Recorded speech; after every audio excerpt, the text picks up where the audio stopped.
mais les mots, ouais, y'a bien quoi. Look au moins le pain de l'or, ouais, y'a tiens le cheluko. C'est les nions et les noms, mais les mots choqués comme moi. Pour ma walk, quand j'en cher, quand y'a nhẹ đã chỉ lo hai. Bê đó cũ của mà lên dĩa, lúc có mua rất kia nên lo. Việc của mà lý do tu so, một cái kỳ cho kia bỏ chơi. Cho cái nhua xế kia của ấy, của mà tua các câu sung tia. Mua đã nên lọt kia chỉ bia, chỉ cho dài kia chỉ là kia. Từ ta lo của mà khó đại yếu, mê lên mua chỉ cho tờ của, mê lên mua so kia của mua. Của tôi nhon để non cho co, chỉ cho chỉ luôn gì kia mô. Mê lên mua có dùng cha đầy thu thế đầy á. Mê lên mua cho tu lúc xưa, của mà lý lúc thế là kia. Mê lên mua chỉ cho tờ của, mê lên mua so kia của mua. Của tôi nhon để non cho co, chỉ cho chỉ luôn gì kia mô.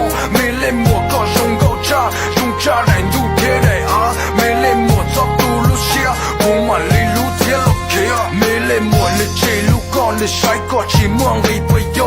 Mê lên mua nếu vừa đâu có lúc sẽ tự ta là bây giờ.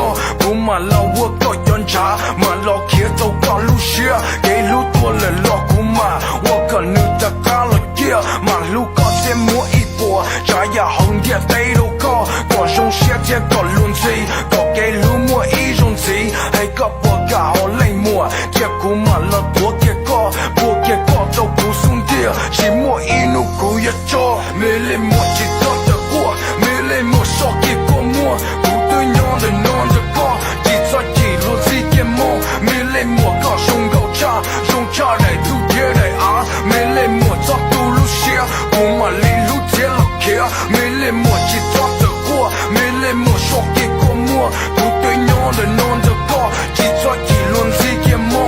Mê lên mua có dùng cha đầy thu thế đầy á. Mê lên mua cho tu lúc xưa, của mà lý lúc thế là kia. Mê lên mua với dấu cân trai, trái ép liệt của dòng lên nơi. Hà châu có chỉ mua nung tới, vì có tránh mà cụ yên tới. Vì cụ mua ý giả lý có, tôi lúc cười lo lỡ chỉ cho. Tôi mua tàn cho cây lưu, từ giờ tôi dùng yon cho. Lo lỡ chỉ mua dùng cho chơi, hai kia lưu lo lỡ chỉ cây. Dù xa thả lo lỡ chỉ cả, cô mua lo chỉ mua lượng gây. Đàn đấu chỉ cho lỡ thêm mù, chỉ cho qua lời mua lên mùa. Cô mà nhon để non cho co, chỉ cho thơ mà lê lúc co. Mê lên mua chỉ cho tờ của, mê lên mua so kia cô mua. Cô tôi nhon để non cho co, chỉ cho chỉ luôn gì kia mô. Mê lên mua có dùng cha đầy thu thế đầy á. Mê lên mua cho tu lúc xưa, cô mà lê lúc thế là kia. Mê lên mua chỉ cho tờ của, mê lên mua so kia cô mua.